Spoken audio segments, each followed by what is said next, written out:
Okay, അപ്പൊ നമുക്കിനി എടുക്കാനുള്ള ഇന്റർമീഡിയറ്റ് ലെവലാണ് നമുക്ക് എടുക്കാനുള്ളത്. ഇന്റർമീഡിയറ്റ് ലെവലിൽ എന്ന് പറഞ്ഞാൽ നമുക്ക് അധികം കാര്യങ്ങളൊന്നും അതിൽ എടുക്കാനില്ല, തിയറി തന്നെയാണ്. കാരണം എന്താ വെച്ചാൽ ബേസിക്കലി നമ്മൾ എല്ലാം കവർ ചെയ്തു ക്യാൻവയിലുള്ളത് മൊത്തം. ഓക്കെ, ഇനി ചെറിയ ചെറിയ പോർഷൻ എവിടെയെങ്കിലും ഉണ്ട്, അതായത് ഞാൻ ഉണ്ടാക്കി വെച്ച സ്ലൈഡിൽ ചെറിയ ചെറിയ പോർഷൻ ഉണ്ടെന്നുണ്ടെങ്കിൽ പറയാന്നുള്ളൂ.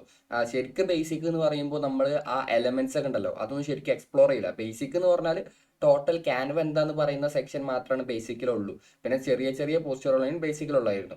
ഓക്കെ, അപ്പൊ ഇനി നമ്മൾ ഇന്റർമീഡിയറ്റ് കിടക്കുകയാണ്. ഇന്റർമീഡിയറ്റ് എന്ന് പറഞ്ഞാൽ കുറച്ച് തിയറി ഉണ്ട് നമുക്ക് പഠിക്കാൻ. അതായത് എങ്ങനെ ഒരു അഡ്വർടൈസ്മെന്റ് കൊടുക്കണം, റിയൽ ലൈഫ് എക്സാമ്പിളും കാര്യങ്ങളൊക്കെ. സിമ്പിൾ കുറച്ചുള്ളത് ഇന്റർമീഡിയറ്റ് എന്ന് പറഞ്ഞത്. നേരത്തെ നമ്മൾ ബേസിക് ചെയ്ത മാതിരി ഒരുപാട് കാര്യങ്ങളൊന്നും ഇന്റർമീഡിയറ്റിൽ ഇല്ല. ഓക്കെ, പിന്നെ വരുന്നത് പ്രാക്ടിക്കൽ സെക്ഷനാണ്. ഇന്റർമീഡിയറ്റിന്റെ പ്രാക്ടിക്കൽ സെക്ഷനാണ്. അവിടെ നമുക്ക് കുറച്ച് തോനെ പഠിക്കാണ്ടാവും. കാരണം ഈ ഗ്രാഫിക് ഡിസൈനിങ് എന്ന് പറഞ്ഞാൽ നമ്മൾ ഒരുപാട് തിയറി പറഞ്ഞ് ഒരുപാട് പറയല്ല വേണ്ടത്, നമ്മളത് ചെയ്യാണ് വേണ്ടത്. ഓക്കെ, ചെയ്ത് പഠിക്കുകയാണ് വേണ്ടത്. ഓക്കെ അല്ലേ? അപ്പോൾ ഓക്കെ, ഇതാണ് ഇന്റർമീഡിയറ്റിൽ നമ്മളിപ്പോൾ ലെസൺ 5 വരെ കംപ്ലീറ്റ് ചെയ്തില്ലേ. Lesson 6 mastering Canva, elements, icons, background, അതൊക്കെ എന്താ ഇതെല്ലാം നമ്മൾ പഠിച്ചതാണ്. എലമെന്റ്സ് എന്താണ്, ഐക്കൺസ് എന്താണ്, ബാക്ക്ഗ്രൗണ്ട് എന്താന്നൊക്കെ നമ്മൾ പഠിച്ച്. ഓക്കെ, ഈ ഐക്കൺസ് എന്ന് പറഞ്ഞാൽ എന്താ, നമ്മുടെ ഇതില്ലേ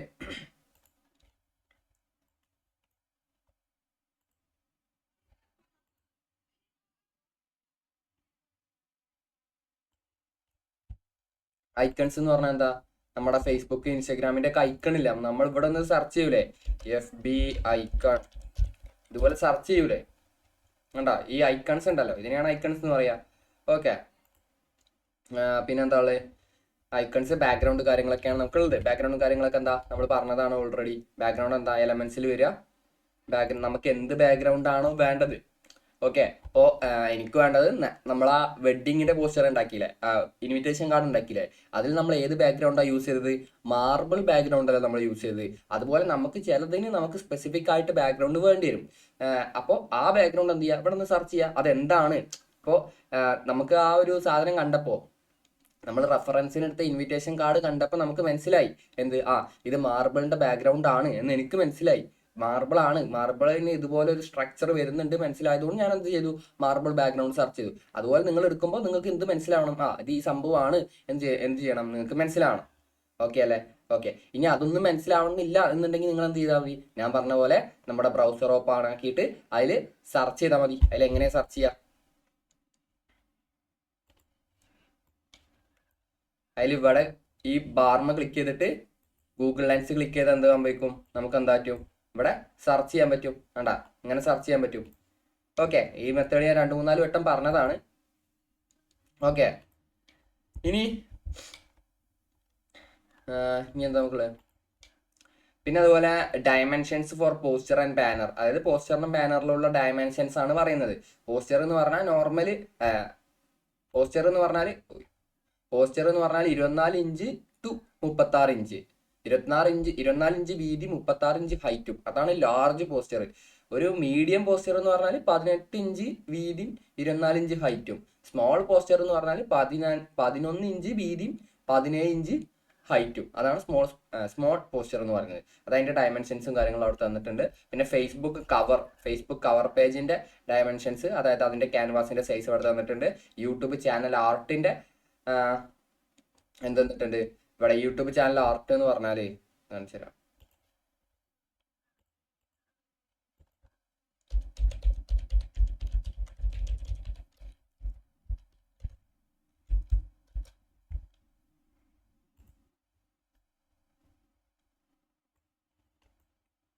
ഇത് കണ്ട, അതായത് ഇതാണ് നമ്മുടെ സബ്സ്ക്രൈബ് ചെയ്യുന്ന ചാനൽ.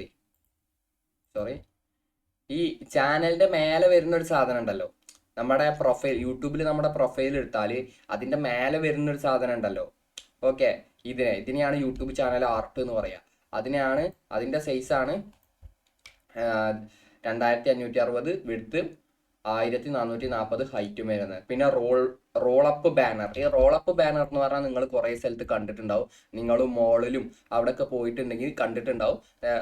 നമുക്ക് ഈ പോസ്റ്റർ എന്ത് ചെയ്യാൻ പറ്റും, ബാനർ എന്ത് ചെയ്യാൻ പറ്റും, റോൾ ചെയ്താണ്ട് ഇങ്ങനെ വെക്കാൻ പറ്റുന്ന ഒരു സാധനം ഉണ്ടല്ലോ, ഞാൻ കാണിച്ചു തരാം. ഏതെങ്കിലും കോർണറിലൊക്കെ റോൾ ചെയ്ത് വെക്കുന്ന ഈ സാധനം.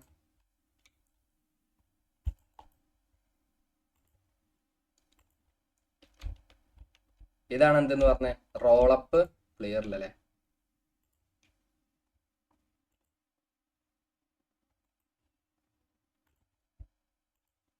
ഇതാണ് എന്തെന്ന് പറഞ്ഞ റോളപ്പ് ബാനർ എന്ന് പറയുന്നത്. ഓക്കെ, ഇതെന്താ? ഇത് നമുക്കിങ്ങനെ സ്ട്രെച്ച് ചെയ്ത് വലിച്ചിട്ട് നമുക്ക് എപ്പോൾ വേണമെങ്കിലും ഇപ്പോൾ ആവശ്യം കഴിഞ്ഞാൽ ഇതിന്റെ ബാക്കിൽ ഒരു സാധനം ഉണ്ട്, അതോട് ഊരിയാൽ ഇത് കംപ്ലീറ്റ് ചെറുതായി ഇത് മാത്രമായിട്ട് കിട്ടും. ഇത് നമുക്ക് വേണ്ടടുത്ത് കൊണ്ടേക്കാണ്ട് പിന്നെ ഇതേ സൈസിൽ പൊക്കി വെക്കാൻ പറ്റും. അതാണ് റോളപ്പ് ബാനർ എന്ന് പറഞ്ഞത്. നിങ്ങൾ കണ്ടിട്ടുണ്ടാവും ആ സാധനം. ഓക്കെ ഓക്കെ പിന്നെ ക്രിയേറ്റിംഗ് എ ബിസിനസ് പോസ്റ്റർ എന്താ നമ്മൾ ക്രിയേറ്റ് ചെയ്തതാണ് using smart mockup for poster and banner. ഈ സ്മാർട്ട് മോക്കപ്പ് നമ്മൾ യൂസ് ചെയ്തല്ലേ, എങ്ങനെയാണ് മോക്കപ്പ് യൂസ് ചെയ്യുക, എങ്ങനെയാണ് ക്ലയന്റിനെ പ്രസന്റ് ചെയ്യുക എന്നുള്ള കാര്യങ്ങളൊക്കെ നമ്മൾ യൂസ് ചെയ്തല്ലേ, പിന്നെ നമ്മൾ പഠിച്ചതല്ലേ. പിന്നെ how to create an engaging social media. Okay, അതായത് ഇനി നമുക്ക് നമ്മളിപ്പോൾ ഒരു ആഡ് ക്രിയേറ്റ് ചെയ്യുമ്പോൾ അത് നമ്മൾ എന്തിനാണ് പരസ്യം ക്രിയേറ്റ് ചെയ്യുന്നത്, എന്തിനാണ് നമ്മൾ പരസ്യം ഉണ്ടാക്കുന്നത്, അത് ആളുകൾ കാണണം. കണ്ടിട്ട് ആ കാണുന്നതിൽ നിന്ന് നമുക്ക് സെയിൽ ഉണ്ടാവണം. അതിനാണല്ലോ നമ്മൾ പരസ്യം ക്രിയേറ്റ് ചെയ്യുന്നത്. മനസ്സിലായോ? നമ്മളൊരു പരസ്യം ക്രിയേറ്റ് ചെയ്യുക എന്ന് പറഞ്ഞാൽ അതിന്റെ ഉദ്ദേശം എന്താ? അത് കണ്ടിട്ട് അതിമന്ന് സെയിൽ ക്രിയേറ്റ് ചെയ്യണം. അപ്പൊ നമ്മളൊരാൾക്ക്, ഒരു ടീമിന് നമ്മൾ എന്ത് ചെയ്യാൻ പോവാണ്? അവർക്ക് അവരുടെ ബിസിനസിന്റെ പരസ്യം നമ്മളാണ് ക്രിയേറ്റ് ചെയ്യാൻ പോകുന്നത്. അപ്പൊ ആ പരസ്യം കണ്ടിട്ട് എന്ത് ചെയ്യണം? ആ പരസ്യം കണ്ടിട്ട് കസ്റ്റമേഴ്സ് സെയിൽ കൂടണം. അതാണ് നമ്മൾ ഉണ്ടാക്കുന്ന പരസ്യത്തിന്റെ ഉദ്ദേശം. അപ്പൊ അത് നമുക്ക് എങ്ങനെ ഐ ക്യാച്ചിങ് ആവാം, ആൾക്കാർ എങ്ങനെ നമ്മുടെ പരസ്യം നോക്കി നിൽക്കും, അതിന്റെ തിയറി ആയിട്ട് കുറച്ച് കാര്യങ്ങൾ പറയാനുണ്ട്, വളരെ കുറച്ചുള്ളൂ. Understanding the audience behaviour. എന്താണ് ഓഡിയൻസിന്റെ സ്വഭാവം, അതായത് ഡിഫറെന്റ് പ്ലാറ്റ്ഫോം മാറുന്നതിനനുസരിച്ച്. ഇപ്പൊ ഇൻസ്റ്റഗ്രാമിൽ യൂത്ത് ആണുള്ളത്, ഫേസ്ബുക്കിൽ കുറച്ചും കൂടെ ഏജ്ഡ് ആയിട്ടുള്ള ആൾക്കാരാണ് ഉള്ളത്. ഓക്കെ, അപ്പൊ നിങ്ങളുടെ കയ്യിൽ വർക്ക് തരുന്ന ആൾക്ക് എന്ത് വേണ്ടി വരും? അവർക്ക് പരസ്യം, സോഷ്യൽ മീഡിയ പരസ്യം കൊടുക്കാനായിരിക്കും. അതായത് മെറ്റ ആഡ്, ഗൂഗിൾ ആഡ്സ് ഒക്കെ കൊടുക്കാനായിരിക്കും. അപ്പൊ ഈ മെറ്റ ആഡിന്റെ അകത്താണ് ഇൻസ്റ്റഗ്രാമിലും ഫേസ്ബുക്കിലും ഒക്കെ പരസ്യം പോവാ. ഓക്കെ, അപ്പോൾ അതിൽ നമ്മളോട് ഈ മെറ്റ ആഡിന്റെ കാര്യം നമ്മൾ അടുത്തല്ല 3-ാമത്തെ ചാപ്റ്ററിൽ മെറ്റ ആഡിന്റെ കാര്യം നമ്മൾ പഠിക്കുന്നുണ്ട്. അപ്പൊ നമുക്ക് ക്ലയന്റ് നമ്മളോട് പറയും ഞങ്ങൾക്കൊരു ഫേസ്ബുക്ക് പോസ്റ്റർ വേണം, ഫേസ്ബുക്ക് പോസ്റ്റ് വേണം, ഇൻസ്റ്റഗ്രാം പോസ്റ്റ് വേണം എന്നൊക്കെ പറയും. അപ്പൊ നമ്മൾ എന്ത് ചെയ്യണം? അവർക്ക് ഇപ്പൊ ഫേസ്ബുക്ക് പോസ്റ്റ് ആണെന്നുണ്ടെങ്കിൽ അപ്പോൾ ഫേസ്ബുക്കിലുള്ളതാരാ? കുറച്ച് ഏജ്ഡ് ആയിട്ടുള്ള ആൾക്കാരാ. അപ്പൊ അവരെ അട്രാക്ട് ചെയ്യുന്ന പോലെ നമ്മൾ പോസ്റ്റർ ഉണ്ടാക്കണം. ഇൻസ്റ്റഗ്രാമിലുള്ളതാരാ? യൂത്താണ്. അപ്പൊ യൂത്തിനെ അട്രാക്ട് ചെയ്യുന്നത് പോലെയുള്ള പോസ്റ്റർ വേണം നമ്മൾ ഇൻസ്റ്റഗ്രാമിൽ ഉണ്ടാക്കാൻ. അതാണ് പ്ലാറ്റ്ഫോം മാറുന്നതിനനുസരിച്ച് നമ്മൾ എന്ത് ചെയ്യേണ്ടത്? നമ്മളെ ഡിസൈനിലും സ്റ്റൈലിലും മാറ്റം വരുത്തേണ്ടത് എന്ന് പറയുന്നത്. ഓക്കെ, ഡിസൈനിലും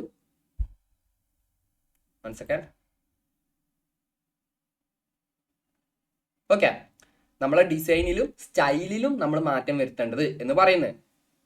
ഓക്കെ അല്ലെ? ഇത് സോഷ്യൽ മീഡിയന്റെ കേസിൽ മാത്രമല്ല. ഇപ്പോ നമ്മളൊരു ആഡ് ഒരു മാളിൽ കൊടുക്കുകയാണ്. ഒരു മാളിൽ ഒരുപാട് സെക്ഷൻസ് ഉണ്ടാവുക. അവിടെ ഗെയിം സെക്ഷനിലാണ് നമ്മൾ ആഡ് കൊടുക്കുന്നത്. ഗെയിം സെക്ഷനിൽ ആരാ വരിക? യൂത്താണ് ഗെയിം സെക്ഷനിൽ വരിക. യൂത്താണ്. അപ്പോൾ ഗെയിം സെക്ഷനിൽ നമ്മൾ കൊടുക്കേണ്ടതാ? യൂത്തിനെ അട്രാക്ട് ചെയ്യുന്ന രീതിക്ക് വേണം ആ ഗെയിം സെക്ഷനിൽ നമ്മൾ കൊടുക്കുന്ന ആഡ് കൊടുക്കാൻ. ഓക്കെ, അങ്ങനെയാണ് ഓഡിയൻസിന്റെ ബിഹേവിയർ, ഓഡിയൻസിന്റെ സ്വഭാവം അനുസരിച്ച് നമ്മൾ എന്ത് ചെയ്യുക? ഡിസൈൻസ് ക്രിയേറ്റ് ചെയ്യുക. ഇതൊക്കെ എന്ന് പറഞ്ഞാൽ നിങ്ങൾ നോർമലായിട്ട് ചെയ്യുകയാണ്. ഇപ്പം നിങ്ങളെ ഒരു പ്രൈസ് ഇട്ടു, അതായത് നിങ്ങളൊരു 300 രൂപക്കാണ് പോസ്റ്റർ ചെയ്യുന്നത്. അപ്പം 300 രൂപക്ക് ചെയ്യുമ്പോൾ നിങ്ങളുടെ ക്ലയന്റ് എന്താണോ പറയുന്നത് അതുപോലെ ചെയ്താൽ മതി. പിന്നെ നമ്മൾ പാക്കേജസ് ക്രിയേറ്റ് ചെയ്യും. അതായത് ഒരു പോസ്റ്ററിന് സ്റ്റാർട്ടിങ് 300, ഇന്റർമീഡിയറ്റ് 600, അഡ്വാൻസ് ലെവല് 900 എന്ന് പറഞ്ഞിട്ട് ഈ 900 ലെവലിന്റെ പ്രീമിയം സാധനത്തിൽ ആണ് നമ്മൾ ഈ പറഞ്ഞ പോലെ നമ്മുടെ ക്രിയേറ്റിവിറ്റി നമ്മൾ അവർക്ക് പറഞ്ഞു കൊടുക്കും. ഇത് ഇങ്ങനെ വെച്ചാൽ നമ്മൾ ഇന്ററാക്ട് ചെയ്തിട്ടാണ് നമ്മൾ ആ ഡിസൈൻ ക്രിയേറ്റ് ചെയ്യുക. ഓക്കെ, അങ്ങനെ കുറച്ച് പാക്കേജസ് ഉണ്ട്. ഇന്ററാക്ഷൻ എന്ന് പറയുന്നത് എല്ലാ പാക്കേജിലും വരും. അതായത് 300-ന്റെതും 600-ന്റെ പാക്കേജിലും ഇന്ററാക്ഷൻ വരും. ഓക്കെ, ഈ 900-ൻ്റെതാകുമ്പോൾ അതൊന്നും കൂടെ 900-ന്റെ ഒക്കെ എടുക്കുക എന്ന് പറയുമ്പോൾ അത്യാവശ്യം വലിയ ടീമേക്കാരം അതൊക്കെ എടുക്കുക. ഒരു പോസ്റ്ററിന് 900 രൂപ ഒക്കെ തരണം എന്നുണ്ടെങ്കിൽ അത്യാവശ്യം വലിയ ടീമായിരിക്കും അതെടുക്കുക. അപ്പൊ അവർക്ക് എന്ത് വേണം? അവർ 900 രൂപ നമുക്ക് തരുന്നുണ്ട് എന്നുണ്ടെങ്കിൽ അവർ 1500 റുപ്യന്റെ ഔട്ട്പുട്ട് നമ്മളെ കയ്യിൽ നിന്ന് പ്രതീക്ഷിക്കുന്നുണ്ട്. 1500 രൂപന്റെ റിസൾട്ട് നമ്മളെ കയ്യിൽ നിന്ന് പ്രതീക്ഷിക്കുന്നുണ്ട്. അപ്പൊ അത്രയും റിസൾട്ട് നമ്മൾ ഉണ്ടാക്കി കൊടുക്കണം എന്നുണ്ടെന്നുണ്ടെങ്കിൽ നമ്മൾ നേരത്തെ ചെയ്ത പോലെ ഒരു നോർമൽ പോസ്റ്റർ ഉണ്ടാക്കിയതുകൊണ്ട് കാര്യമില്ല. നമ്മൾ ഈ പറഞ്ഞ കുറച്ച് തിയറി ക്ലാസ് എന്ത് ചെയ്യണം? നമ്മൾ മനസ്സിലാക്കണം. അപ്പൊ അതാണ് നമ്മൾ പോസ്റ്റർ അപ്പോൾ നിങ്ങൾ 900 രൂപേൻ്റെ കാര്യം നിങ്ങൾ ഉണ്ടാക്കുന്നുണ്ടെങ്കിൽ എന്ത് ചെയ്യണം, ക്ലയൻറ്റിനോട് ചോദിക്കണം നിങ്ങൾക്ക് എവിടെയാണ് കൊടുക്കാനുള്ളത്, എവിടെയാണ് നിങ്ങൾ ആഡ് കൊടുക്കാൻ ഉദ്ദേശിക്കുന്നത്, ഫേസ്ബുക്ക് ആണോ ഇൻസ്റ്റഗ്രാം ആണോ, ഇനി ഏതെങ്കിലും സ്പെസിഫിക് സ്ഥലത്താണോ നിങ്ങൾ ആഡ് കൊടുക്കാൻ ഉദ്ദേശിക്കുന്നത്, ആ സ്ഥലത്തിൻ്റെ കുറിച്ച് നിങ്ങളുടെ കയ്യിൽ കൂടുതൽ ഡീറ്റെയിൽസ് ഉണ്ടോ, അങ്ങനെ അവരായിട്ട് ഒരുപാട് ഇൻ്ററാക്ട് ചെയ്തിട്ട് ആ ഒരു ഡിസൈൻ ഉണ്ടാക്കി കൊടുക്കുക. ഓക്കെ ഓക്കെ അപ്പോൾ അത് കാരണം എന്താ, നമ്മൾ അത്രയും എമൗണ്ട് അതിന് വാങ്ങിക്കിട്ട് ഒരു പോസ്റ്ററിനാണ് 900 രൂപ നമ്മൾ വാങ്ങിക്കുന്നത്. ഓക്കെ അപ്പോൾ അതാണ് എന്തെന്ന് പറയുന്നത്, ബിഹേവിയർ അനുസരിച്ചുള്ള ഡിഫറെൻറ്റ് ഡിസൈനിൽ മാറ്റം വരുത്തുക എന്നുള്ളത്. ഇതിൽ സൈക്കോളജി ഓഫ് എൻഗേജ്മെന്റ് ക്രിയേറ്റ് ചെയ്യുക പറഞ്ഞാൽ എന്താണോ റെലവൻ്റ് ആയിട്ടുള്ള ട്രെൻഡ്, ആ ട്രെൻഡ് ബേസ് ചെയ്തിട്ട് നമ്മൾ ആഡ് ക്രിയേറ്റ് ചെയ്യുക. അതാണ് സൈക്കോളജി ഓഫ് എൻഗേജ്മെന്റ് എന്ന് പറയുന്നത്. അത് എന്താണെങ്കിലും നിലവിൽ ഇപ്പം എന്താണോ ട്രെൻഡ്, ആ ട്രെൻഡിനനുസരിച്ച് ആ ട്രെൻഡ് സമയം എപ്പോഴാണോ ട്രെൻഡ് സ്റ്റാർട്ട് ചെയ്യുന്നത്, ആ സ്റ്റാർട്ടിങ് ടൈമിൽ തന്നെ അത് ബേസ് ചെയ്തിട്ടുള്ള ആഡ് ക്രിയേറ്റ് ചെയ്യുക. അപ്പോൾ ഒന്നും കൂടെ എൻഗേജ്മെന്റ് കിട്ടും. സിമ്പിളായിട്ട് പറഞ്ഞാൽ ട്രെൻഡ് എന്താണോ അത് ബേസ് ചെയ്തിട്ടുള്ള ആഡ് ക്രിയേറ്റ് ചെയ്യുക. അതിനെയാണ് സൈക്കോളജി ഓഫ് എൻഗേജ്മെന്റ് എന്ന് പറയുന്നത്. ഇത് ഏറ്റവും കൂടുതൽ യൂസ് ചെയ്യുന്നതും അതായത് ഞാൻ കാണിച്ചു തരാം. മിൽമല്ലേ നമ്മുടെ പാലിൻ്റെ, അവരാണത് ഏറ്റവും കൂടുതൽ യൂസ് ചെയ്യുന്നത്. എനിക്ക് അവരുടെ അറിയുള്ളൂ, ഞാൻ അവരുടെ കണ്ടിട്ടുള്ളൂ. ഈ ഒരു മോഡലിൽ വരുന്നത് മോമെന്റ്സ്. ഈ മോമെന്റ്സ് എന്ന് പറഞ്ഞാൽ എന്താ, ബ്രൊമാൻസ് എന്ന് പറഞ്ഞ പടം ഇറങ്ങിയില്ലേ, അപ്പോൾ ആ പടം ട്രെൻഡ് ആയിരുന്ന ഒരു കാലത്ത്, അതായത് കുറച്ച് സമയം മുന്നേ ഈ ബ്രൊമാൻസ് എന്ന് പറയുന്ന പടത്തിന്റെ പ്രൊമോഷനും കാര്യങ്ങളൊക്കെ നടന്നിരുന്നു. അപ്പോൾ ചെറിയ പീരിയഡ്ക്കെങ്കിലും ബ്രൊമാൻസ് എന്ന് പറയുന്നത് ഒരു ട്രെൻഡ് ആയിരുന്നു. ട്രെൻഡ് എന്ന് പറയാൻ പറ്റില്ല, ഒരു ചെറിയ സമയത്തേക്കെങ്കിലും ബ്രൊമാൻസ് പറയുന്നത് ആളുകൾ എന്ത് ചെയ്തിരുന്നു, ചർച്ച ചെയ്തിരുന്നു. ആ പടം എങ്ങനെ ഉണ്ടെന്ന്, അത്രയും വലിയൊരു പടം ഇറങ്ങിയല്ലേ. അപ്പോൾ എന്ത് ചെയ്തു, ബൊമാൻസ് എന്ന് പറഞ്ഞിട്ട് അവരുടെ ആഡ് ഇറക്കി. കണ്ടാ, അവരുടെ പ്രൊഡക്റ്റ് വെച്ചിട്ട് ബൊമാൻസ് എന്ന് പറഞ്ഞിട്ട് അവരുടെ ആഡ് ഇറക്കി. അതായത് റെലവെന്റ് ആയിട്ട് മാർക്കറ്റിൽ എന്താണോ ട്രെൻഡ്, ആ ട്രെൻഡ് ബേസ് ചെയ്തിട്ട് ആഡ് ക്രിയേറ്റ് ചെയ്യുക. മനസ്സിലായോ? വേറെ ഒരുപാടുണ്ട് ഇങ്ങനെ മിൽമന്റെ, ഞാൻ കാണിച്ചു തരാം. പൊന്മാൻ കണ്ടാ, പൊന്മാൻ നമ്മളെ ബേസിക് ജോസഫിന്റെ പടമാണ് പൊന്മാൻ എന്ന് പറഞ്ഞത്. എന്താ പൊൻകാൻ. ഓക്കെ, അത് ആ പടത്തിന്റെ ഇത് വെച്ചിട്ട് ഇതൊക്കെ ഫെബ്രുവരി 1 ഇട്ട പോസ്റ്റാ. അതായത് ആ ട്രെൻഡിലുള്ള സമയത്ത് ഇവർ ഇട്ട പോസ്റ്റാണിത്. ഓക്കെ, ഇതുപോലെ ഇഷ്ടംപോലെ മൂവീസിന്റെ നിങ്ങൾക്ക് ഇവിടെ കാണാൻ കഴിയും. ഛായാചിത്രം, രേഖാചിത്രം സിനിമന്റെ ബേസ് ചെയ്തിട്ട് ഉണ്ടതാണ് ഛായാചിത്രം. ഇതൊക്കെ ആ ഒരു പീരീഡിൽ, ആ ട്രെൻഡ് ആവുന്ന പീരീഡിൽ ഇറക്കിയതാണത്. ഓക്കെ, വേറെ ഏറ്റവും പോപ്പുലർ ആയിട്ടുള്ള ഒരു സാധനം എന്താ, ഐഡന്റിറ്റി സിനിമയാണ്. സ്ക്വിഡ് ഗെയിം കണ്ട,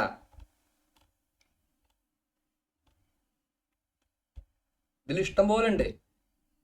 കൂൾ ക്ലബ്ബ്, നമ്മളെ റൈഫിൾ ക്ലബ്ബ് ഇല്ലേ, റൈഫിൾ ക്ലബ്ബ് പടം ഇറങ്ങി ട്രെൻഡ് ആയില്ലേ, ആ ട്രെൻഡ് ആവുന്ന സമയത്ത് അവരെന്ത് ചെയ്തു, കൂൾ ക്ലബ്ബ് എന്ന് പറഞ്ഞിട്ട് അവരുടെ ആഡ് ഇറക്കി. മനസ്സിലായോ? അതായത് ട്രെൻഡിനനുസരിച്ച് ഇവരെ വൈറലായ ഒരു പോസ്റ്റ് ഉണ്ടായിരുന്നു. നമ്മുടെ ആടുജീവിതം പടമല്ലേ, ആടുജീവിതത്തിന് പകരം ചൂട് ജീവിതം എന്ന് പറഞ്ഞിട്ട് അവരുടെ ഒരു കോൾഡ് ഡ്രിങ്ക്സിന്റെ ആഡ് ആയിരുന്നു അത്. കണ്ടോ, എമ്പുരാൻ ട്രെൻഡ് ആയപ്പോൾ എന്താക്കി, അവർ അത് ബേസ് ചെയ്തിട്ട് അവരുടെ ആഡ് ഇറക്കി. അതേപോലെ കണ്ട, ആ ഒരു സ്ട്രക്ചറും എങ്ങനെയാണ് ആ പോസ്റ്റർ ഉള്ളത്, അതിന്റെ ഒരു സ്ട്രക്ചർ റെഫർ ചെയ്തിട്ട് അവര് ക്ലയന്റിന്റെ ഇത് മിൽമയാണല്ലേ, ഇത് ഇനി മിൽമയ്ക്ക് ആഡ് ചെയ്ത് കൊടുക്കുന്ന ഒരു ടീം ഉണ്ടാവല്ലോ, ഗ്രാഫിക് ഡിസൈനിങ് ടീം ഉണ്ടാവല്ലോ, അവരെന്ത് ചെയ്തു, എന്താണോ ട്രെൻഡ്, ആ ട്രെൻഡ് എങ്ങനെയാണോ ഉള്ളത്. ഇപ്പൊ നിങ്ങൾ കണ്ടിട്ടില്ല എന്ന് ഞാൻ കാണിച്ചു തരാം.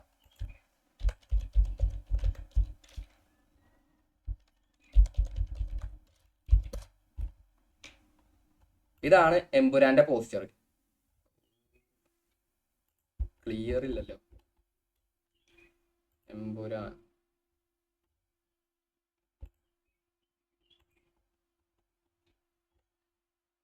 ഇതാണ് എമ്പുരാന്റെ പോസ്റ്റർ. കണ്ട, ഇത് ബേസ് ചെയ്തിട്ട് ഇതേ റെഫറൻസിൽ അവരെന്ത് ചെയ്തു, അവരുടെ ആഡ് ഇറക്കി. ഇതേ റെഫറൻസിൽ കണ്ട, ഇതാണ് എമ്പുരാന്റെ പോസ്റ്റർ. ഇതേ റെഫറൻസിൽ ഇതേ ഫോണ്ടിൽ ഇതേ കാര്യങ്ങളൊക്കെ വെച്ചിട്ട് എന്ത് ചെയ്തു, അവരുടെ ആഡ് ഇറക്കി. കണ്ട, ആ ഒരു ട്രെൻഡിന്റെ സമയത്ത് അവർ ആ ട്രെൻഡ് ഫോളോ ചെയ്തു. മനസ്സിലായോ? ഇതൊക്കെ നിങ്ങൾക്ക് എന്ത് ചെയ്യാൻ പറ്റുമോ, നിങ്ങൾക്ക് ക്ലയന്റിനെ കൺസൾട്ട് ചെയ്യാൻ പറ്റും. ഇങ്ങനെ ഒരു ഓപ്ഷൻ ഉണ്ട്, നമുക്ക് ഇങ്ങനെ ചെയ്യാൻ പറ്റും. കണ്ട, ലക്കി ഭാസ്കറിന്റെ ലഡു ബസ്റ്റർ ഇഷ്ടംപോലെ ഉണ്ട്. ഇവരാണ് അത് ഒരുപാട് സ്ഥലത്ത് ഇവർ യൂസ് ചെയ്യുന്നുണ്ട്. ഇവര് നമ്മുടെ മഞ്ഞുമൽ ബോയ്സ് സിനിമ ഇറങ്ങിയില്ലേ, അപ്പോൾ മിൽമ ബോയ്സ് എന്ന് പറഞ്ഞൊരു ആഡ് ഇറക്കിയിരുന്നു. അത് നിങ്ങൾ കണ്ടിട്ടുണ്ടാവും, മിൽമ ബോയ്സ് എന്ന് പറഞ്ഞിട്ട്. അതുപോലെ ARM, ഇഷ്ടംപോലെ കാര്യങ്ങൾ ഇതിലുണ്ട്. ഓക്കെ, ഇതിനെയാണ് സൈക്കോളജി ഓഫ് എൻഗേജ്മെന്റ് എന്ന് പറയുന്നത്. അതായത് എന്താണോ ട്രെൻഡ്, ഒരു ട്രെൻഡ് ഇറങ്ങുന്ന സമയത്ത് ആളുകൾ ആ ട്രെൻഡുമായിട്ട് റിലേറ്റ് ചെയ്യുന്ന കാര്യങ്ങൾ കാണും. എന്താണോ ട്രെൻഡിനുള്ളത്, ഇപ്പോൾ ഒരു സോങ് ട്രെൻഡായ ആ സോങ് ബേസ് ചെയ്തിട്ടുള്ള ഡാൻസും കാര്യങ്ങളൊക്കെ ആളുകൾ വീണ്ടും വീണ്ടും വീണ്ടും കാണും. അതുപോലെ തന്നെ എന്താണോ ട്രെൻഡ് അത് ബേസ് ചെയ്തിട്ട് നമ്മൾ എന്ത് ചെയ്യുക, നമ്മൾ സോഷ്യൽ മീഡിയ പോസ്റ്റും അതുപോലെ ബാനറും പോസ്റ്ററും എല്ലാം ക്രിയേറ്റ് ചെയ്യാം. ഇത് നമുക്ക് എന്ത് ചെയ്യാൻ പറ്റും, നമ്മളടുത്ത് വരുന്ന ക്ലയന്റിനെ അവർക്ക് ഇതിനെ കുറിച്ച് ഐഡിയ ഇല്ല എന്നുണ്ടെങ്കിൽ നമുക്ക് അവരെ കൺസൾട്ട് ചെയ്യാൻ പറ്റും. അതെങ്ങനെ കൺസൾട്ട് ചെയ്യുക? ഇപ്പോൾ നമ്മുടെ കയ്യിലേക്ക് വന്ന ക്ലയന്റ് എന്ന് പറയുന്നത് 300 രൂപയ്ക്ക് വർക്കിന് വന്ന ക്ലയന്റ് ആണ്. അപ്പോൾ നമ്മൾ എന്ത് ചെയ്യുക, അവർക്ക് കൺസൾട്ടേഷൻ കൊടുക്കുക. നമുക്ക് ഇങ്ങനെ ഒരു ഓപ്ഷൻ ഉണ്ട്, ട്രെൻഡിനനുസരിച്ച് നമ്മൾ പോസ്റ്റർ ക്രിയേറ്റ് ചെയ്യും. അതെന്താണോ ട്രെൻഡ്, നമുക്ക് അങ്ങനെ ഒരു പാക്കേജ് ഉണ്ട്, 1 മന്തിനുള്ള പാക്കേജ് ഉണ്ട്. ആ 1 മന്തിൽ എന്തൊക്കെ ട്രെൻഡ് ഉണ്ടോ ആ ട്രെൻഡ് ബേസ് ചെയ്തിട്ട് നിങ്ങളുടെ പ്രൊഡക്റ്റ് വെച്ചിട്ട് നമ്മൾ പോസ്റ്റർ ക്രിയേറ്റ് ചെയ്യും. പക്ഷേ അതിനെന്തുണ്ട്, ചാർജ് കൂടും. അത് നമ്മുടെ 900 രൂപേൻ്റെ പാക്കേജിലാണ് വരുന്നത്. നിങ്ങൾ മന്ത്ലി എടുക്കുകയാണെന്നുണ്ടെങ്കിൽ നിങ്ങൾക്ക് ഇത്ര രൂപ കുറഞ്ഞ് കിട്ടും. അങ്ങനെയൊക്കെ പറഞ്ഞാൽ എന്ത് ചെയ്യാം, നമുക്ക് അവിടെ നമ്മുടെ കസ്റ്റമറും നമ്മുടെ ക്ലയൻറ്റുമായിട്ട് നമുക്ക് എന്ത് ചെയ്യാൻ പറ്റും, ഒരു ടൈപ്പ് കൊണ്ടുവരാൻ പറ്റും. മനസ്സിലായോ? ഈ പ്രൈസിങ്ങിൻ്റെ കാര്യം ഞാൻ ലാസ്റ്റ് സെക്ഷനിൽ പറഞ്ഞുതരാം. പ്രൈസിങ് ലാസ്റ്റ് ലെസണിൽ പറഞ്ഞുതരാം എങ്ങനെയാണ് പ്രൈസ് ഇടേണ്ട കാര്യങ്ങളൊക്കെ. ഞാൻ ഇപ്പോൾ ജെനുവിനല്ല, ഞാൻ ഇപ്പോൾ വെറുതെ ഒരു പ്രൈസ് പറഞ്ഞു എന്നുള്ളൂ, ഓവറോൾ ഒരു പ്രൈസ് പറഞ്ഞു എന്നുള്ളൂ. അപ്പോൾ social media of engagement, psychology of engagement എന്ന് പറഞ്ഞാൽ എന്താണെന്ന് നിങ്ങൾക്ക് മനസ്സിലായില്ലേ? ഓക്കെ, ഇനി അടുത്തതാണ്, ഇത് പോസ്റ്റർ തന്നെ ആവണം എന്നില്ലട്ടോ, റീലാവാം. റീല് ഞാൻ കണ്ടിട്ടുണ്ട്, പക്ഷേ തിരഞ്ഞെടുക്കുക എന്ന് പറഞ്ഞാൽ കുറച്ചും കൂടെ സമയം എടുക്കും. റീലാവാം, വീഡിയോ ആവാം, അങ്ങനെ എന്തും ആവാം. ഓക്കെ, സൈക്കോളജി ഓഫ് എൻഗേജ്മെന്റ് എന്ന് പറഞ്ഞാൽ ഇങ്ങനെ ചെയ്ത് എന്ത് കിട്ടും, നമ്മളെ ലൈക്കും ഷെയറും കമന്റും കൂടും. അപ്പം ലൈക്കും ഷെയറും കമന്റും കൂടിയുള്ള മെച്ചെന്താ, നമ്മൾ ഇടുന്ന പോസ്റ്റ് അതൊന്നും കൂടെ 2-3 ആളുകളിലേക്ക് അതിനെന്ത് ചെയ്യും, 2-3 ആളുകളിലേക്ക്, ഇൻസ്റ്റഗ്രാം ആണെങ്കിലും ഫേസ്ബുക്ക് ആണെങ്കിലും ഏത് സോഷ്യൽ മീഡിയ പോസ്റ്റർ ആണെങ്കിലും ലൈക്കും ഷെയറും കമന്റും കൂടിയാൽ അവരത് വേറെ ആളുകളിലേക്ക് റെഫർ ചെയ്തുകൊണ്ടേ നിൽക്കും. ഓക്കെ, ഇത് ഇൻസ്റ്റഗ്രാമിൻ്റെ ഒരു അൽഗോരിതാണ്. ഈ അൽഗോരിതത്തിനെ കുറിച്ച് നമുക്ക് സോഷ്യൽ മീഡിയ എന്ന് പറഞ്ഞ ചാപ്റ്ററിൽ നമുക്ക് ഡീറ്റെയിൽ ആയിട്ട് പറയേണ്ട, അപ്പോൾ ഞാൻ പറഞ്ഞുതരാം. ഓക്കെ, ഇനി structure of high performing social media post. അതായത് ഇനി നമ്മൾ ഇങ്ങനെ ഒരു പോസ്റ്റ് ഉണ്ടാക്കണം എന്നുണ്ടെങ്കിൽ അതിനൊരു കോമൺ സ്ട്രക്ചർ ഉണ്ട്. ഓക്കെ, ഇപ്പം ഈ സൈക്കോളജി ഓഫ് എൻഗേജ്മെന്റ് എന്ന് പറഞ്ഞാൽ എന്താ, ട്രെൻഡിനനുസരിച്ച് ഉണ്ടാക്കുക. അപ്പോൾ ഞാൻ പറഞ്ഞു എമ്പുരാൻ്റെ പോസ്റ്ററിന്റെ സ്റ്റൈൽ അതാണ്. ആ സ്റ്റൈലിൽ തന്നെ മിൽമ എന്ത് ചെയ്തു, അവരുടേതായിട്ടുള്ള സാധനം വെച്ചു. അങ്ങനെ വെക്കാൻ വല്ല ഗതികേടുണ്ടോ? നമ്മളിപ്പോൾ ക്യാൻവ പഠിച്ചില്ലേ, അതേ സ്റ്റൈൽ കോപ്പി ചെയ്തിട്ട് നമ്മളെ ഡിസൈനിൽ ഇടാൻ വല്ല ഗതികേടുണ്ടോ? ഇല്ലല്ലോ, സിമ്പിൾ അല്ലേ? ഓക്കെ, അപ്പോൾ ഇത് പോസ്റ്റർ ബേസ് ചെയ്തിട്ട് അതേ സ്റ്റൈലിൽ തന്നെ നമ്മൾ എന്ത് ചെയ്തു, നമ്മുടെ പോസ്റ്റർ ക്രിയേറ്റ് ചെയ്തു. ഇനി ഇതൊന്നും അല്ലാതെ, സ്റ്റൈലൊന്നും ഇല്ലാതെ നമുക്ക് എന്ത് വേണം, സൈക്കോളജി ഓഫ് എൻഗേജ്മെന്റ് അല്ല, നോർമൽ കേസിൽ ഒരു high performing social media post ഉണ്ടാക്കണമെന്നുണ്ടെങ്കിൽ അതിനൊരു സ്ട്രക്ചർ ഉണ്ട്. ഓക്കെ, ട്രെൻഡ് അല്ല ഞാൻ പറഞ്ഞത്, സൈക്കോളജി ഓഫ് എൻഗേജ്മെന്റ് അല്ല ഞാൻ പറഞ്ഞത്, അത് അവിടെ കഴിഞ്ഞു. ഇനി നോർമൽ കേസിൽ ട്രെൻഡ് അല്ലാതെ നമ്മൾ നോർമൽ ഉണ്ടാക്കുമ്പോൾ അത് high performing social media post ആക്കണം എന്നുണ്ടെങ്കിൽ അതിനൊരു സ്ട്രക്ചർ ഉണ്ട്. ആ സ്ട്രക്ചറാണ് എന്തെന്ന് പറഞ്ഞാൽ ഒരു സ്ട്രോങ് ഹുക്ക് വേണം അതിൽ. ഹുക്ക് എന്ന് പറഞ്ഞാൽ ഇപ്പം എന്താ പറയുക, ഒരു റീലാണ്. അപ്പം ആ റീലിൻ്റെ ഫസ്റ്റത്തെ 3 സെക്കൻഡ് കണ്ടാൽ കാണുന്ന ആൾക്ക് അത് മുഴുവൻ കാണാൻ തോന്നണം. മനസ്സിലായി? അതിനാണ് ഹുക്ക് എന്ന് പറയാം. അതായത് ഫസ്റ്റത്തെ ഒരു 3 സെക്കൻഡിൽ ആ റീല് മുഴുവനായിട്ട് കാണാനുള്ളത് ആ റീല്, മനസ്സിലായില്ലേ? ഒരു 60 സെക്കൻഡിൻ്റെ റീല്, അതിൻ്റെ ഫസ്റ്റത്തെ 3 സെക്കൻഡിൽ എന്ത് വേണം, ഒരു ഹുക്ക് വേണം. ഹുക്ക് എന്ന് പറഞ്ഞാൽ ആളുകൾ അതിൽ പിടിച്ച് നിർത്താൻ പറ്റുന്ന എന്തെങ്കിലും ആ ഒരു 3 സെക്കൻഡിൽ ആ റീൽ ഉണ്ടാക്കുന്ന ആൾക്ക് കൊടുക്കാൻ പറ്റിയ ആ കാണുന്ന ആൾ ആ റീല് 60 സെക്കൻഡ് മുഴുവനായിട്ട് കാണും. ഓക്കെ, ഇനി നിങ്ങൾ കാണുന്ന റീലൊക്കെ ഉണ്ടെന്നുണ്ടെങ്കിൽ ഒന്ന് സൂക്ഷിച്ച് നോക്കുക. അതായത് പ്രൊഡക്റ്റ് റീൽ ഉണ്ട് എന്നുണ്ടെങ്കിൽ നിങ്ങളൊന്ന് സൂക്ഷിച്ച് നോക്കുക. അതിലെന്താണ്ടാവും, ഹുക്ക് ഉണ്ടാവും. നമുക്കത് ഇനി നമ്മൾ കാണുമ്പോൾ ശ്രദ്ധിക്കും. അതിന് ബെസ്റ്റ് ആയിട്ടുള്ള എക്സാമ്പിൾ, നിങ്ങൾ ഈ പ്രൊഡക്റ്റ് വീഡിയോസ് ഒക്കെ കാണുമ്പോൾ അവരാദ്യം അവരുടെ കയ്യിൽ നിന്ന് ആ പ്രൊഡക്റ്റ് വീഴുന്നതായിട്ടോ അല്ലെങ്കിൽ അവരുടെ തലയിലേക്ക് വീഴുന്നതായിട്ടോ അല്ലെങ്കിൽ ആകാശത്ത് നിന്ന് അവരുടെ കയ്യിലേക്ക് കിട്ടുന്നതായിട്ടൊക്കെ ആയിരിക്കും അവർ ഉണ്ടാക്കിയിട്ടുണ്ടാവും. അതെന്താ, അതൊരു ഹുക്കാണ്. മനസ്സിലായോ? അതൊരു സൈക്കോളജിക്കൽ ഹുക്കാണ്. ഓക്കെ, അപ്പോൾ അതിനാണ് ഹുക്ക് എന്ന് പറയാം. ഇനി ഈ ഹുക്ക് നമ്മൾ എന്ത് ചെയ്യണം, നമ്മുടെ പോസ്റ്ററിലേക്ക് നമ്മൾ ഡിസൈനിലോട്ട് കൊണ്ടുവരണം. ഞാൻ ഇപ്പോൾ പറഞ്ഞ റീലിൻ്റെ കാര്യമാണ്. ഇനി ഇതേ ഹുക്ക് നമ്മുടെ പോസ്റ്ററിലോട്ടോ ഡിസൈനിലോട്ടോ കൊണ്ടുവരണം. ഓക്കെ, അത് നമുക്ക് എന്ത് ചെയ്യാം, അങ്ങനെ ഒരു ഹുക്ക് എഫക്റ്റ് ഉണ്ടെന്നുണ്ടെങ്കിൽ ആളുകൾ സ്ക്രോൾ ചെയ്യുന്നത് നമുക്ക് നിർത്താൻ കഴിയും. ഇപ്പോൾ ഒട്ടുമിക്ക കാര്യങ്ങളും, അതായത് നോർമൽ പോസ്റ്റർ വരുന്നത് ഒരു 100%-ൽ 10% മാത്രമേ ഉള്ളൂ എന്തെന്ന് പറയുന്നത് നോർമൽ പോസ്റ്റർ എന്ന് പറയുന്നത്. ബാക്കി 90% സോഷ്യൽ മീഡിയ പോസ്റ്ററാണ്. കാരണം അത്രയും സോഷ്യൽ മീഡിയ ഇൻവോൾവ് ആയിട്ടുള്ള സമയത്തിലാണ് ഇപ്പം നിൽക്കുന്നത്. അതുകൊണ്ട് ഒരു 90% സോഷ്യൽ മീഡിയ പോസ്റ്ററിനാണ് നമുക്ക് എൻക്വയറി വരിക. ഈ സോഷ്യൽ മീഡിയ പോസ്റ്ററിൽ ആളുകൾ എന്തുണ്ട്, സ്ക്രോൾ ചെയ്ത് പോകാനുള്ള ചാൻസ് വളരെ കൂടുതലാണ്. അപ്പം സ്ക്രോൾ ചെയ്ത് പോകുന്നത് സ്റ്റോപ്പ് ചെയ്യാൻ നമുക്കൊരു ഹുക്ക് ആഡ് ചെയ്യണം. ഓക്കെ, അതിന് പറ്റിയൊരു എക്സാമ്പിൾ കിട്ടുമോ നോക്കട്ടെ.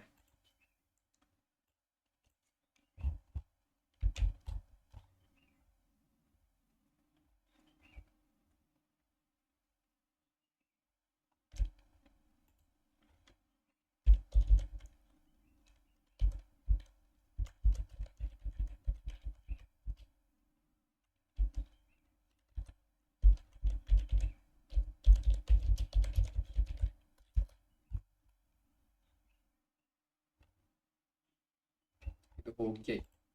ഹുക്ക് ഇൻക്ലൂഡഡ് പ്രൊമോഷൻ പോസ്റ്റർ എന്ന് പറഞ്ഞാൽ നമുക്ക് അങ്ങനെ കിട്ടില്ല. അങ്ങനത്തെ ടാഗ് ലൈനിൽ ആരും അപ്ലോഡ് ചെയ്യില്ലല്ലോ. ഓക്കെ, ഇതിന് ബെസ്റ്റ് എക്സാമ്പിൾ ഞാൻ കാണിച്ചു തരാം. നമ്മുടെ ആവേശത്തിന്റെ പോസ്റ്ററിലെ ആവേശം പോസ്റ്റർ, ഈ പോസ്റ്ററിൽ ഈ ടൈറ്റിൽ കണ്ട ആവേശം, ഇതൊരു ഹുക്കാണ്. ഈ ഈ ആവേശം പോസ്റ്റർ ഉണ്ടാക്കിയ ആളുടെ ഇന്റർവ്യൂ ഉണ്ട്. അതിൽ അയാൾ പറയുന്നുണ്ട്, എന്നോട് ജിത്തു സാർ പറഞ്ഞത്, ജിത്തു എന്ന് പറഞ്ഞാൽ ഈ ആവേശത്തിന്റെ ഡയറക്ടർ, ആ പോസ്റ്റർ കണ്ട ആളുകൾ അത് നോക്കി നിൽക്കണം. ഓക്കെ, ആ പോസ്റ്ററിൽ ഒരു ആവേശം ഉണ്ടാവണം. അപ്പൊ നീ ഉണ്ടാക്കുന്ന ആ ഒരു ടൈറ്റിൽ ഒരു ആവേശം ഉണ്ടാവണം. അപ്പൊ അങ്ങനെ 2-3 ടേക്ക് എടുത്തിട്ടാണ് ഈ ആവേശം എന്ന് പറഞ്ഞ പോസ്റ്റർ, ഈ ഒരു ആവേശം എന്ന് പറഞ്ഞ ഈ ഒരു ഫൗണ്ട് ക്രിയേറ്റ് ചെയ്തത് എന്ന് ഈ ആവേശത്തിന്റെ പോസ്റ്റർ ഡിസൈൻ ചെയ്ത ആളുടെ ഒരു ഇന്റർവ്യൂ ഉണ്ടായിരുന്നു. ആള് പറയുന്നുണ്ട്. ഓക്കെ, ശരിയാണ്. കണ്ട, ഈ ആവേശത്തിൽ എന്തുണ്ട്? ഒരു ആവേശമുണ്ട്. ഈ ആവേശം എന്ന് പറഞ്ഞ ടെക്സ്റ്റിന് എന്തുണ്ട്? ഒരു ആവേശമുണ്ട്. അത് കാണുമ്പോൾ ഒരു ആവേശമുണ്ട്. അതാണ് ഹുക്ക്. മനസ്സിലായോ? അങ്ങനെ നമ്മൾ എന്ത് ചെയ്യണം? ഹുക്ക് ക്രിയേറ്റ് ചെയ്യണം. ഈ ഹുക്ക് എന്ന് പറഞ്ഞാൽ നിങ്ങൾക്ക് റെഫർ ചെയ്യാൻ പറ്റുന്നതല്ല. ഓക്കെ, നിങ്ങൾക്ക് റെഫർ ചെയ്യാൻ ഇപ്പോൾ ഞാൻ നേരത്തെ ഹുക്ക് പോസ്റ്റർ എന്ന് അടിച്ചപ്പോൾ എന്ത് കിട്ടി? നമുക്ക് അങ്ങനത്തെ റെഫർ ചെയ്യാൻ പറ്റുന്ന പോസ്റ്റർ കിട്ടിയില്ല. അത് നിങ്ങൾക്ക് ഒരു സാധനം കണ്ടാൽ നിങ്ങൾ അതിന് ഒരുപാട് നേരം അത് കണ്ടിട്ട് അത് നോക്കി നിൽക്കുന്നുണ്ട് എന്ന് നിങ്ങൾക്ക് അതിന് തോന്നുന്നുണ്ടെന്നുണ്ടെങ്കിൽ അത് ഹുക്കാണ്. അതിന് എന്തോ ഒരു ഹുക്ക് ഉണ്ട്. ആ ഹുക്ക് നിങ്ങൾ കണ്ടുപിടിക്കുക. എന്നിട്ട് അത് ബേസ് ചെയ്തിട്ട് പിന്നെ നിങ്ങൾ ഒരു 2-3 ഡിസൈൻ ക്രിയേറ്റ് ചെയ്യുക. അങ്ങനെ ആ ഹുക്കിനെ കുറിച്ച് കൂടുതലായിട്ട് പഠിക്കുക. അപ്പം എനിക്കെന്തില്ല, ഇവിടെ ഹുക്ക് ബേസ് ചെയ്തിട്ടുള്ള 2-3 പോസ്റ്റർ എടുത്ത് കാണിക്കാം. നമുക്ക് എന്തില്ല, ഇവിടെ അങ്ങനെ ഒരു ഓപ്ഷൻ ഇല്ല. ഹുക്ക് ബേസ് ചെയ്തിട്ടുള്ള പോസ്റ്റർ നമുക്ക് അങ്ങനെ കിട്ടൂല.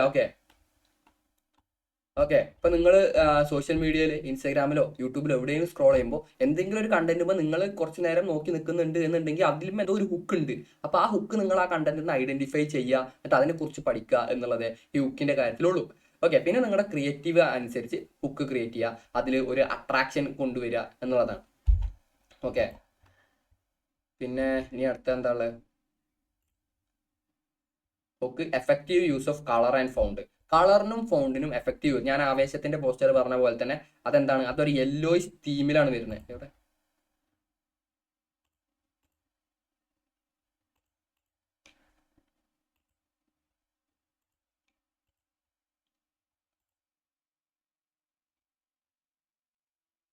ഇതാണ് ആവേശത്തിന്റെ പോസ്റ്റർ. ഈ പോസ്റ്റർ ഒക്കെ ഇതിന്റെ ഫോണ്ടിന്റെ കളർ യെല്ലോ.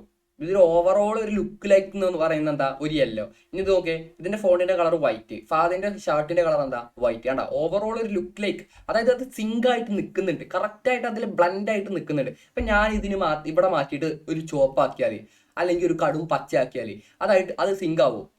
അത് ഈ ഒരു പോസ്റ്ററായിട്ട് സിങ്ക് ആവും? ഇല്ല. അപ്പോൾ നമ്മുടെ കളർ എന്ന് പറയുന്നത് നമ്മളെ ഡിസൈനുമായിട്ട് ബ്ലെൻഡ് ചെയ്ത് നിൽക്കണം. ഓക്കെ, അതെയാണ്. അതുപോലെ ഫോണ്ട് ചൂസ് ചെയ്യുമ്പോഴും ഫോണ്ടും കളർ എപ്പോഴും അത് ബ്ലെൻഡ് ചെയ്ത് ഓവറായിട്ട് ഡിസൈൻ കൊടുക്കാതെ മിനിമൽ ആയിട്ട് ചെയ്യാം. ഓക്കെ, പിന്നെ strategic placement of A text and CTA.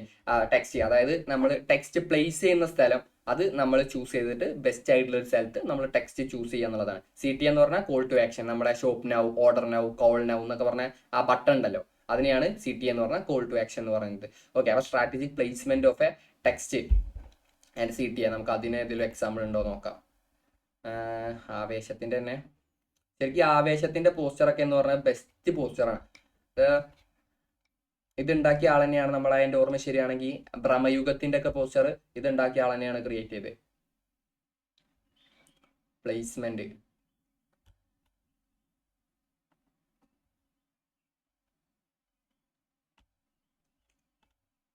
എന്ന് പറഞ്ഞാൽ അതിൽ അധികം ഒന്നും പറയാനില്ല. നമ്മൾ നോർമലി പ്ലേസ് ചെയ്യുന്ന രീതിക്ക് തന്നെയാണ് ടെക്സ്റ്റ് പ്ലേസ് ചെയ്യേണ്ടത്. പിന്നെ കോൾ ടു ആക്ഷൻ ബട്ടൺ ഉണ്ടല്ലോ, ഷോപ്പ് നൗ, ഓർഡർ നൗ എന്നുള്ളത്, അത് നിങ്ങൾ ബെസ്റ്റ് ആയിട്ടുള്ള ഒരു സ്ഥലത്ത് എന്ത് ചെയ്യുക, പ്ലേസ് ചെയ്യുക. അതിന് പറ്റിയൊരു ഷോപ്പിംഗ് ഓൺ ഇ-കൊമേഴ്സ്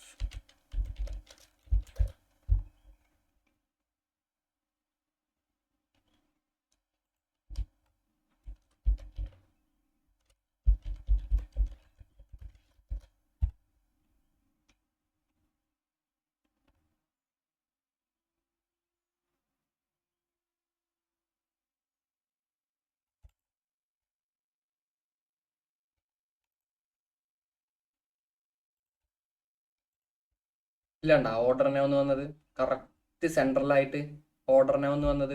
ഓക്കെ, കറക്റ്റായിട്ട്, അതായത് ഇതൊരു കോൾ ടു ആക്ഷൻ ബട്ടൺ ആണ് ഓർഡർ നൗ എന്ന് പറഞ്ഞത്. ഇപ്പൊ ഈ ടെക്സ്റ്റ് കറക്റ്റ് സ്ഥലത്താണ് കിടക്കുന്നത്. ഞാൻ ബേസിക് ക്ലാസ്സിൽ പറഞ്ഞ തന്നെ നിങ്ങൾക്കത് മനസ്സിലായി എന്ന് ഞാൻ വിചാരിക്കുന്നു. ഇതിലധികം കാര്യങ്ങളൊന്നും ഇവിടെ പറയാനില്ല. ഓക്കെ, പിന്നെ കേസ് സ്റ്റഡീസ്. അതായത് ഇപ്പൊ ഞാൻ ഈ കാര്യങ്ങളൊക്കെ പറഞ്ഞല്ലോ. ഇനി ഇതിന്റെ റിയൽ ലൈഫ് എക്സാമ്പിൾ എന്ന് പറയുന്നത് 2 കമ്പനീസ് ഉണ്ട്. ഒന്ന് നൈക്ക്, ഈ ക്യാമ്പയിൻ, അതായത് ഇപ്പൊ ടെക്സ്റ്റ് പറഞ്ഞല്ലോ, ടെക്സ്റ്റ്. ഈ ടെക്സ്റ്റ് എന്ന് പറയുന്നത് നമ്മൾ ടെക്സ്റ്റ് ചൂസ് ചെയ്യുക, ക്യാമ്പയിൻ എന്ന് പറയും. ഇതിനെക്കുറിച്ച് ഡിസൈനേഴ്സിന് ഇതിനെക്കുറിച്ച് വലുതൊന്നും ഇതില്ല. അത് കമ്പനീസ് നമ്മളോട് പറയും ക്യാമ്പയിനെ കുറിച്ചൊക്കെ. എന്നാൽ ഞാൻ ജസ്റ്റ് പറഞ്ഞുതരാം. ഈ ക്യാമ്പയിൻ എന്ന് പറയുമ്പോൾ 1988 നൈക്ക് ഒരു ക്യാമ്പയിൻ ഇറക്കി. ഒരു ക്യാമ്പയിൻ എന്ന് പറഞ്ഞാൽ അവർ മാർക്കറ്റിങ്ങിന് വേണ്ടി, പരസ്യത്തിന് വേണ്ടി ഒരു ക്യാമ്പയിൻ ഉണ്ടാക്കും. അതുപോലെ ഇറക്കിയ ക്യാമ്പയിനാണ് ജസ്റ്റ് ഡു ഇറ്റ് എന്ന് പറഞ്ഞ ക്യാമ്പയിൻ. ഈ ക്യാമ്പയിൻ എന്ന് പറയുന്നത് സക്സസ്ഫുൾ ആയ ഒരു ക്യാമ്പയിനാണ്. കാരണം എന്താ, നൈക്ക് എന്ന് പറയുന്നത് അവരുടെ ഫോക്കസ് എന്ന് പറഞ്ഞാൽ അത്ലറ്റിക്സിനെയാണ്. അതായത് സ്പോർട്സ് റിലേറ്റ് ചെയ്തിട്ടുള്ള ആളുകളെയാണ് അവരുടെ ഫോക്കസ് എന്ന് പറയുന്നത്. അപ്പോൾ അവരെന്ത് ചെയ്തു, ജസ്റ്റ് ഡു ഇറ്റ് എന്ന് പറഞ്ഞ ഒരു ക്യാപ്ഷൻ അവരുടെ ലോഗോന്റെ അടിയിൽ ഒരു ക്യാപ്ഷൻ ഇട്ട് എന്ത് ചെയ്തു, അവരൊരു ക്യാമ്പയിൻ സ്റ്റാർട്ട് ചെയ്തു. ഇവിടെ